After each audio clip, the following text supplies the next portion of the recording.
I want to address today the issue that's faced us in the election, basically the threat that the current Democrat Party poses to the country.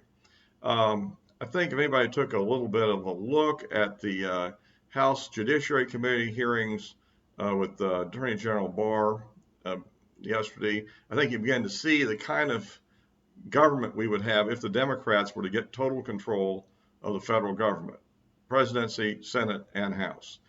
If that were to happen, I mean, we can see the sort of people that will be making the decisions and what their priorities are. They expressed no concern at all about the anarchy that's breaking out in our cities. All these cities in which the anarchy is breaking out, almost all of them are Democrat-controlled cities, and all the cases of police abuse that are being charged have been under Democrat management for many, many years. So it doesn't look like that's really going to help anything yet. And in fact, so far, their efforts to, quote, help things have only made things worse. It's arguable, in fact, that Black Lives Matter, since they become very predominant in late May till now, have actually resulted in the death of more Black lives than they've saved any, as an example, and so forth. And of course, these people are all allied together, along with Antifa, which is their more radical wing, which hijacks all these peaceful protests and turns them into riots. And so, but just look at this. This thing looked like the trial scene from the movie Idiocracy. It was absurd. And look at the Democrat policies that are being put in place in places such as New York, where they're defunding police. They've already reduced limited cash bail. So you'll have all sorts of very serious criminals going through a revolving door of literally with the same day committing a major felony, being booked, and then released back on the street to commit another one. I mean, this is the sort of world the Democrats will try to impose on the entire country if they get in control. And to top it off, of course, the risk on the Senate side is absolutely catastrophic. Now, here's a thing that is somewhat obscure to a lot of people, and that is the Senate filibuster. But effectively, what it does is it requires a supermajority to pass legislation. And by doing this, effectively, what it does is it requires a greater national consensus before we pass laws. It also has the other effect of creating stability in policy. That is to say, once a law is passed, it's also equally hard to get it removed. And whereas to eliminate it would allow a lot of changes, and all of them are going to be fairly radical if the Democrats are making them. And we noticed that the Republicans, I guess, in theory, had a chance to do this a couple of years ago and didn't do it. And in fact, the Democrats could have done it previously, for instance, in 2009, and didn't do it. In fact, I kind of look back at the days of the Barack Obama of 2008 and 9 and see a far more moderate figure than what we're looking at today.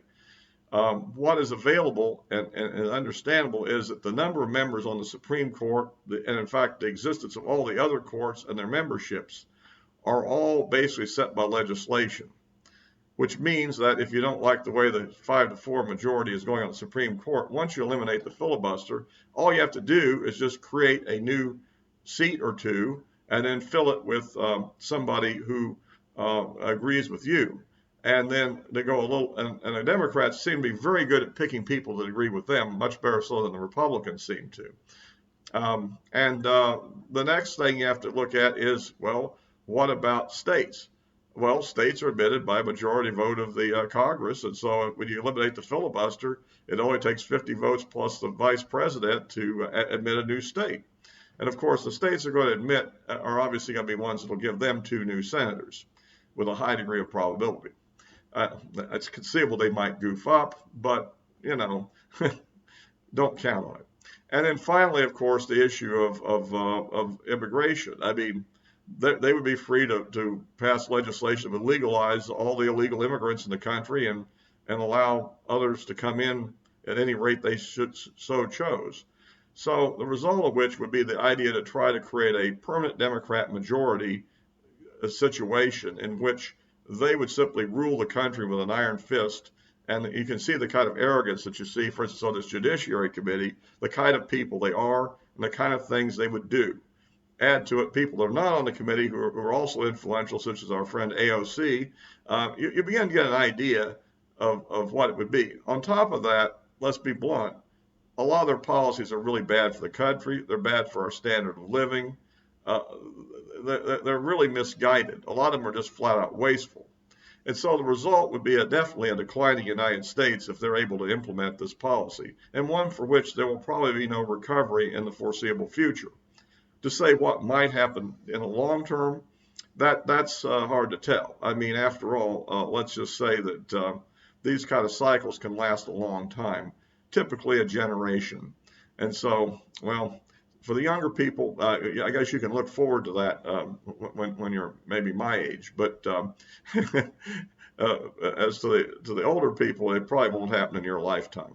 So at any rate, I think that's every reason why I would appeal to the independent voter, and particularly those that don't particularly like Donald Trump and don't necessarily even like Republicans, to think twice and then think again before you vote for these Democrats this year. They are at a particularly radical state right now. Now, historically, the Democrats have gone through radical periods, and then they've occasionally backed off. For instance, they were very radical in the late 60s and early 70s with the George McGovern movement, that period. But then they backed off with Jimmy Carter, who was a much more moderate figure. And then, of course, they went radical again with Michael Dukakis and lost big. And then they backed off with Bill Clinton. And regardless of what you think of his personal morality or lack thereof, he was a relatively moderate Democrat. Now, we're facing another situation right now where they've gone to the most radical extreme. I mean, things that Barack Obama wouldn't have touched with a 10-foot pole back in 2009, these people are openly advocating for. I'm not to say Barack Obama didn't secretly agree with these ideas back then, but he didn't think they were sellable. Now they're clearly out in the open with what they're going to do. So again, this is my general message, particularly to the independent voter. I think that to the conservative voter, obviously redouble your efforts, and above all, do whatever you can to support your Senate and House candidates in your districts. And if you don't have a very strong House district, there's always the House Republican House Congressional Committee to support.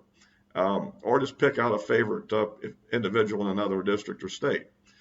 But I think that in addition to voting, we have to do everything we can to win this election, because it's going to be very tight and very competitive, I think.